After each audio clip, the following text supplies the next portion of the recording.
नमस्कार, अपना उत्तर प्रदेश में आप सभी का स्वागत है। मैं हूं आपके साथ सृष्टि शुक्ला। बुलेटिन की शुरुआत करेंगे बड़ी खबर के साथ और इस वक्त की बड़ी खबर आपको बता देते हैं। यूपी में विधान परिषद की 36 में से 27 सीटों पर चुनाव। बीजेपी और समाजवादी पार्टी में सीधा मुकाबला देखने को मिलेगा, क्योंकि कांग्रेस और बीएसपी ने एक भी उम्मीदवार नहीं उतारा है।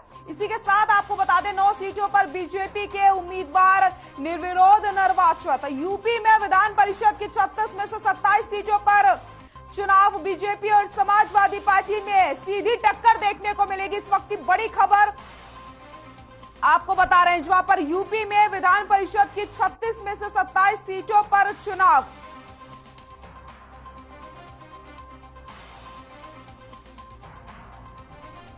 कांग्रेस और बीएसपी ने एक भी उम्मीदवार नहीं उतारा है।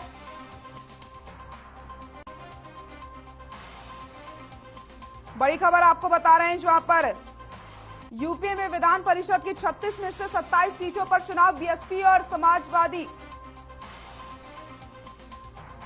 बीजेपी और समाजवादी पार्टी की सीधी टक्कर देखने को मिलेगी।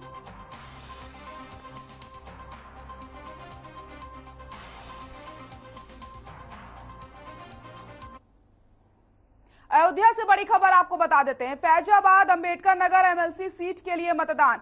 21 मतदान केंद्रों पर हो रही है वोटिंग। फैजाबाद में बनाए गए 12 मतदान केंद्र, अंबेडकर नगर में बनाए गए 9 मतदान केंद्र। मतदान केंद्रों पर मजिस्ट्रेट के साथ पुलिस फोर्स भी तैनात कर दी गई है।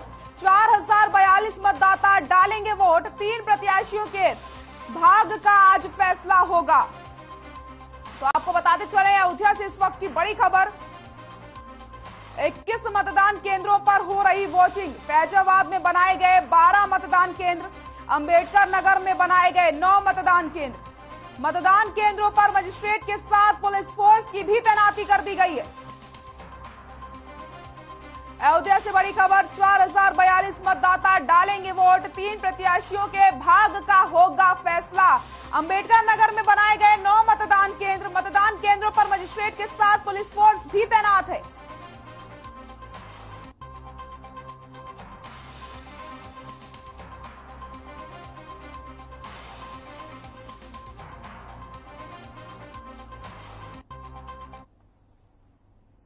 लखनऊ में प्रशिक्षण एवं सेवा योजन निदेशालय कक्ष में विभागीय गतिविधियों पर एक समीक्षा बैठक की गई। बैठक की अध्यक्षता व्यावसायिक शिक्षा एवं कौशल विकास विभाग के प्रमुख सचिव अमृत अभिजा ने की है। आपको बताते चलें, बैठक में प्रदेश के समस्त मंडलों से आए संयुक्त निदेशक उपस्थित रहे।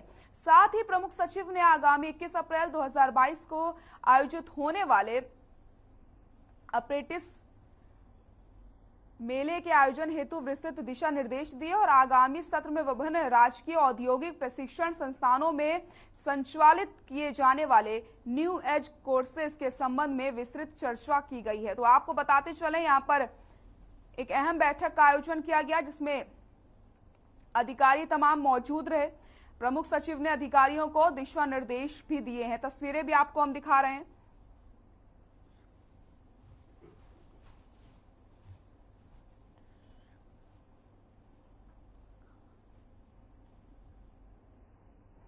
तो आपको बताते चले, एक अहम बैठक का आयोजन किया गया। अप्रेंटिसशिप मेले को लेकर के समीक्षा बैठक की गई थी, जिसमें तमाम अधिकारी मौजूद थे।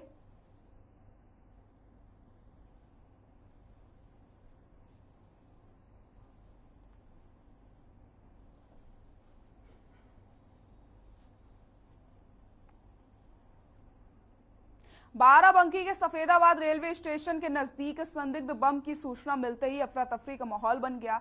लोग इधर उधर भागने लग गए। संदिग्ध बम की सूचना मिलते ही मौके पर एटीएस पहुंची और मौके पर एंटी बम स्क्वाड टीम ने पहुंचकर 2 बमों को डिफ्यूज किया और वहीं एक बम ने निष्क्रिय करते समय एक बम विस्फोट हो जाता है। 2 बमों को डिस्पोज कर दिया गया। बम निरोधक दस्ता इस मौके पर जुटे रहे और पुलिस अधीक्षक अनुराग वत्स सहित एटीएस की टीम छानबीन करके आगे की कार्रवाई में जुट गई है। तो आपको बताते चलें, 12 में 5 बम मिले थे। एक बम को डिफ्यूज करते समय वो फट जाता है। 2 बमों को आसानी से डिफ्यूज कर लिया गया। जिंदा बम मिलने से हड़कंप मच जाता है और ऐसे में रेलवे स्टेशन में अफरा तफरी का माहौल बन जाता है।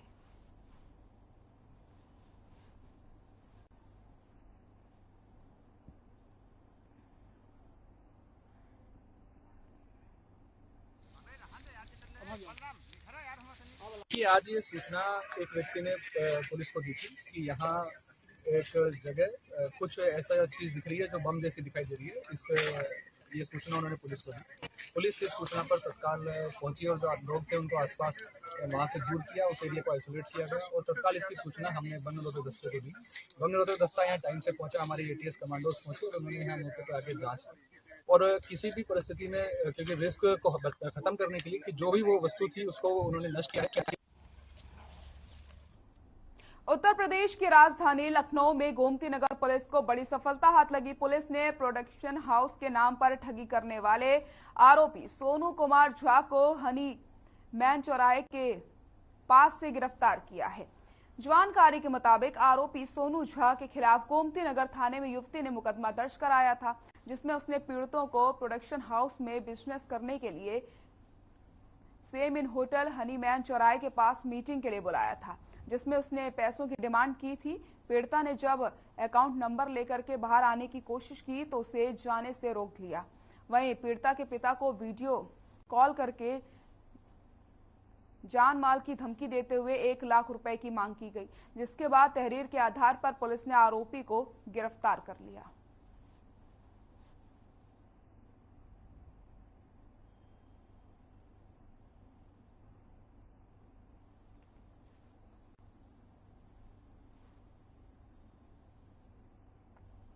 सात अप्रैल विश्व शांति के प्रबल समर्थक प्रख्यात शिक्षाविद एवं सिटी मॉन्टेसरी स्कूल के संस्थापक डॉक्टर जगदीश गांधी ने विश्व के सभी देशों के प्रमुख नेताओं से पुरजोर अपील की है। विश्व के 2.5 अरब बच्चों और आने वाली पीढ़ियों के सुरक्षित भविष्य के लिए विश्व एकता और विश्व शांति की स्थापना के प्रयासों में तेजी लाएं। उन्होंने और क्या कुछ कहा है वो भी आपको सुनाते हैं। रशिया और यूक्रेन के आज वॉर के लगभग 46 दिन हो गए हैं और 46 दिन में हालात बद से बदतर होते जा रहे हैं। कहीं मैं यहाँ पर बात करता हूँ लखनऊ में स्थित सिटी मॉन्टेसरी स्कूल, जिसके संस्थापक डॉक्टर जगदीश गांधी समय हमारे साथ मौजूद हैं, जो हमेशा शुरुआत से शांति की बात करते आए हैं और बच्चों को हमेशा शांति का पाठ पढ़ाया है। तो उसको लेकर रशिया और यूक्रेन की वॉर को लेकर आज उन्होंने एक प्रेस वार्ता रखी है और मेरे साथ इस समय मौजूद हैं, उनसे जानते हैं। ये जो आज मुद्दा रखा गया रशिया और यूक्रेन का, किस विषय पर रखा गया है? क्या देखिए, ये आप ये समझिए कि यूनाइटेड नेशंस ने प्रस्ताव पारित किया, रशिया को आदेश दिया कि आप वार को बंद कर दें। रशिया ने नहीं माना। सिक्योरिटी काउंसिल ने उन्हें आदेश दिया कि आप वार को बंद कर दें, उन्होंने नहीं माना। जो इंटरनेशनल कोर्ट ऑफ जस्टिस है जो नीदरलैंड में, उन्होंने प्रस्ताव पारित किया कि 2 दिन में रशिया वार को ख़त्म कर दे यूक्रेन में, उन्होंने नहीं माना। करीब करीब 150 देशों ने धिक्कार किया है और उनसे रशिया को डांट लगाई है कि आप इसको युद्ध को समाप्त कर दें। वो किसी की सुनने को तैयार नहीं है। तो अब इस समय यूनाइटेड नेशन आपका फेल है, सिक्योरिटी काउंसिल फेल है, international court of justice fail है। तो उस समय ऐसी स्थिति में केवल एक उपाय बचता है कि जो 150 राष्ट्र हैं, जो कि डेमोक्रेटिक कंट्रीज हैं, जिनमें ऑटोक्रेसी या डिक्टेटरशिप नहीं है और जो रशिया के खिलाफ है और जो यूक्रेन की मदद करना चाहते हैं, उन राष्ट्रों से मेरा कहना है कि वो सब एक हो जाए और एक होकर के जैसे यूरोपियन पार्लियामेंट बनी उन देशों की जिन देशों ने एक दूसरे को नष्ट किया 20वीं शताब्दी में, they made the 20th century most brutal and murderous and human history. वही लोग एक हो गए और 1950 में उन्होंने एक वर्ल्ड की एक यूरोपियन यूनियन बनाई, यूरोपियन पार्लियामेंट बनाई, यूरो करेंसी बनाई और European court of human rights and justice बनाया। और आज यूरोप में 72 वर्षों से पूर्ण शांति है, एक भी युद्ध नहीं हुआ और समृद्धि इतनी ज़्यादा यूरोप में हुई है कि हमें आज जो यूरो करेंसी है वो डॉलर से भी स्ट्रॉन्ग करेंसी बन गई। तो उसका कारण है कि जहाँ एकता होगी वहाँ समृद्धि आएगी। तो यूरोप में एकता हुई, समृद्धि आ गई। ये किन देशों की एकता हुई? जो एक दूसरे के जानी दुश्मन थे। तो कहने का मतलब ये है कि हमारे पास एक एग्जाम्पल है। तो ये जो 150 के करीब राष्ट्र हैं, उनसे मेरा कहना ये, उनको मैंने पत्र लिखा है, उसकी कॉपी आपको दी है।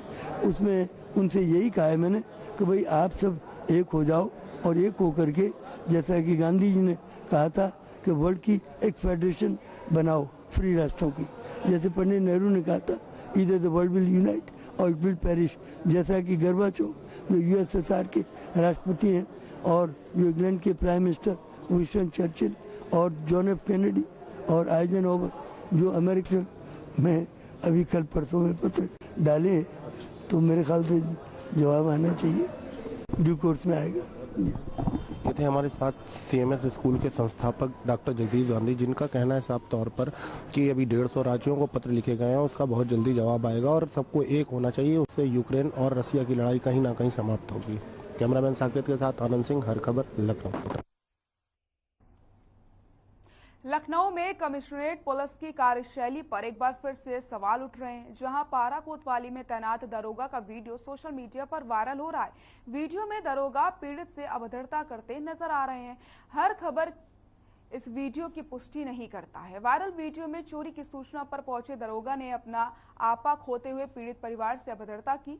और आपको बता दें कि पारा थाने के मुन्नू खेड़ा गांव में रंजय नाम के युवक के यहां बीते दिनों लाखों रुपए की चोरी हुई थी। पुलिस चोरी का खुलासा तो नहीं कर सकी, लेकिन पीड़ित परिवार को ही प्रताड़ित करने का काम जरूर कर रही है। ऐसे में देखना यही होगा कि वायरल वीडियो के आधार पर दबंग दरोगा पर क्या कुछ कार्रवाई की जाती है। तो तस्वीरों में आप देख सकते हैं, फिलहाल हर खबर इस वीडियो की पुष्टि नहीं करता है, लेकिन जो तस्वीरों में नजर आ रहा है उसके आधार पर अब देखने वाली बात यही होगी कि पुलिस की तरफ से क्या कुछ कार्रवाई की जाती है। भैया मेरी बात सुनिए सुनिए भैया गला के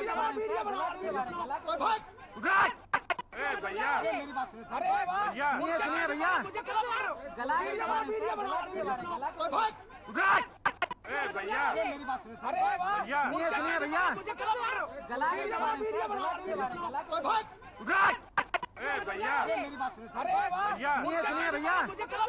गला के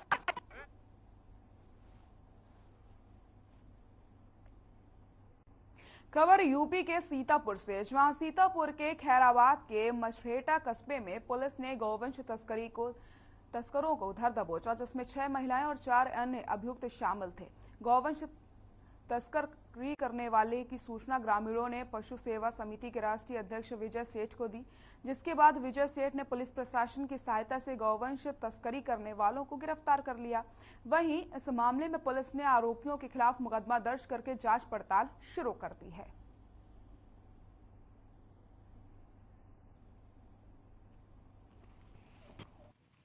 अज्ञात संपर्क सूत्र से हमको जानकारी प्राप्त हुई कि एक गांव पड़ता है यहाँ पे रहीमाबाद के समीप जो है कुछ 30 से 40 लोग जो हैं राजस्थानी लोग हैं, और वो जो बेसहारा गौवंश है उनको पकड़ करके जो एक जगह बांध करके तस्करी करने का प्रोग्राम उनका है, वो तस्करी करने का कार्य कर रहे हैं।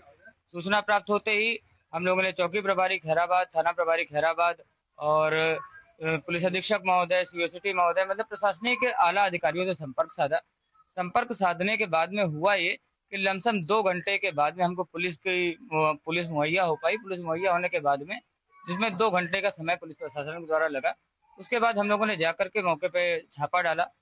छापा डालने के बाद में वहाँ पे हम लोगों ने 4 जो युवक हैं उनको प्राप्त करा वहाँ से, और 6 महिलाएं जो वहाँ पे थी उनको प्राप्त करा, और उसके साथ में लमसम 200 गौवंश हम लोगों को वहाँ पे मिला। ये इतने लोग हम लोगों को प्राप्त हुए, और उसके पश्चात जितने और भी युवक थे वहाँ पे, लमसम जो 30-40 की जानकारी थी वो 30-40 थे भी, बाकी लोग पुलिस को देख करके फरार हो गए। खैराबाद के बजरंग मुनि का एक वीडियो वायरल होने पर तत्काल उसका संज्ञान लेकर के थाना खैराबाद में सुसंगत धाराओं में अभियोग पंजीकृत कर लिया गया है। इस संबंध में साक्ष्य संकलन की कार्रवाई पूर्ण करके संबंधित के विरुद्ध नियमानुसार वैधानिक कार्रवाई सुनिश्चित की जाएगी।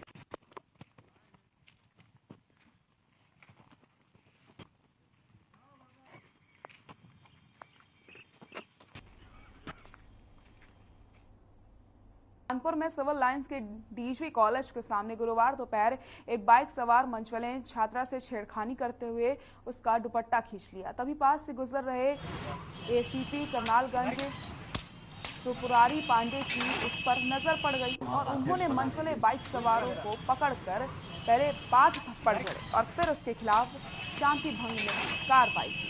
वहाँ का अध्यक्ष बना दीजिए।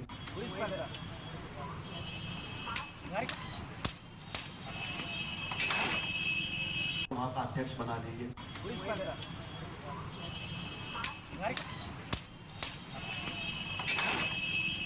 वहाँ का अध्यक्ष बना दीजिए।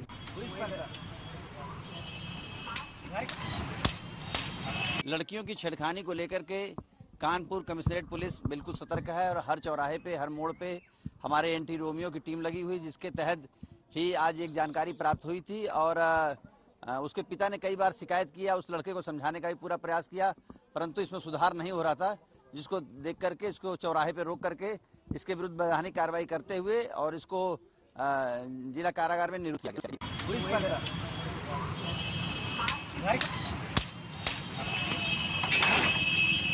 वहाँ का अध्यक्ष बना दीजिए।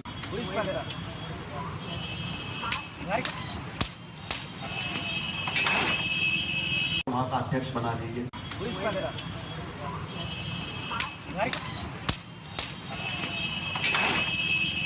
वहाँ का अध्यक्ष बना दीजिए।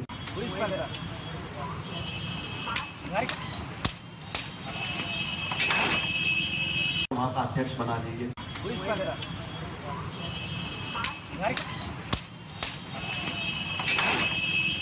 वहाँ का अध्यक्ष बना दीजिए।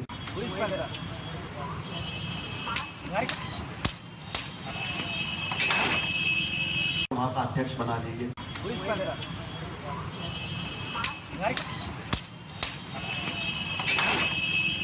वहाँ का अध्यक्ष बना दीजिए।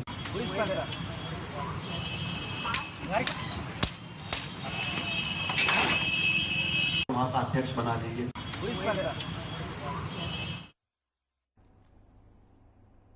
तो मंचलों ने छात्रा का दुपट्टा खींचा, जिसके बाद मंचले को सबक सिखाया गया। तस्वीरों में आप देख सकते हैं एसीपी ने किस तरीके से मंचले की क्लास लगाई है। पहले सबक सिखाया और उसके बाद थप्पड़ जड़े हैं। तो कानपुर की ये तस्वीर सामने आई है, जहां पर अब लड़कियों को परेशान करने वाले, लड़कियों से छेड़छाड़ करने वालों की यूपी में खैर नहीं है।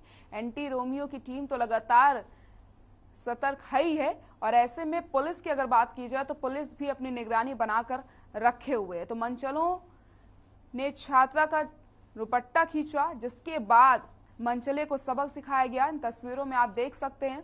तो अब यूपी में लड़कियों के साथ कुछ भी गलत करने वालों की बिल्कुल खैर नहीं है। एसीपी ने कानपुर में एक मंचले को सबक सिखाया है।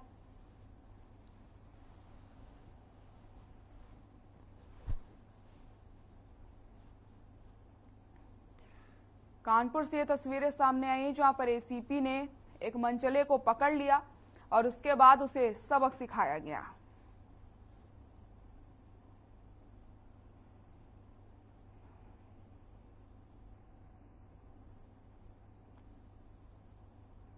खबर लखनऊ से, जहां सेना मुख्यालय में शहीदों को सशस्त्र नमन समारोह का आयोजन किया गया, जिसमें स्मृति चिन्ह वितरण का समायोजन भी किया गया। इस उपलक्ष्य में कर्नल विनोद जोशी, प्रशासनिक अधिकारी मेजर प्रवीण कुमारी और भी तमाम लोग इस कार्यक्रम में मौजूद रहे। साथ ही शहीदों के परिजनों ने भी कार्यक्रम में हिस्सा लिया। वहीं 20 बालिका वाहिनी एनसीसी को भी स्मृति चिन्ह दिया गया।